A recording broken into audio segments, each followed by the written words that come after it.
talking about economics and payback calculation for a solar system.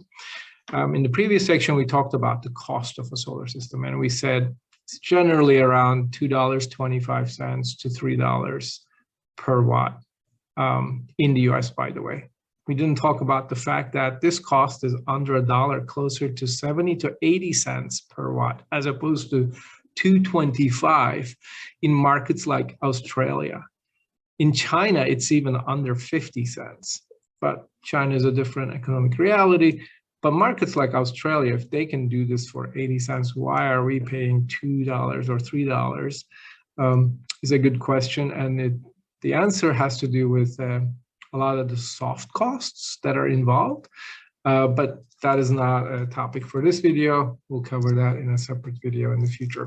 So now getting back to the economic payback calculation. So let's just say we have a 8 kilowatt solar system. Actually, let's just simplify it. We have a single 1 watt solar panel, solar system, which is not going to happen, but let's just talk on a per watt basis.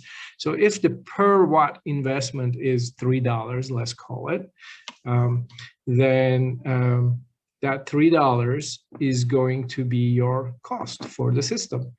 And that $3, we've covered this in a previous, the solar production factor segment, is going to generate 1,500 watt hours of electricity.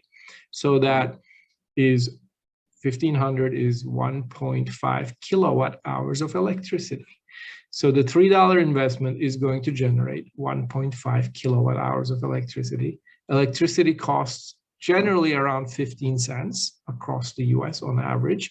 But in markets like in California, most of the solar going homes are paying closer to 30 cents because California electricity is expensive in California. There are markets like Hawaii where it's even more expensive, but then there are markets where, like Florida or other places where it's less expensive, and Texas.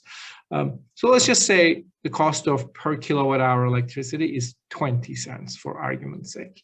And we paid, and our 1 watt system is going to generate 1.5 kilowatt hours at 20 cents. That means it's going to generate 30 cents of electricity on a $3 of investment. So that means 10% of the investment value is going to be generated in electricity. So that's a 10% yielding investment. Basic calculation would say that's a 10-year payback period. Of course, if you are paying higher rate, like 30 cents, that would be more like a 6.5-year payback period, because the 30 cents of value generated would go up to more like 45 cents, applying the same math to a higher production factor, or a higher dollar value per kilowatt hour generated. Now, the other number that we did not take into account in this payback calculation is the federal ITC, the investment tax credit, which also gives you some free cash equal to close to a quarter of the value of the investment. So that would also bring down the 10-year payback period in the first example down to 7.5 years, because we get 26% of our investments back as a tax credit. So those are the basics of the payback calculation for a solar investment.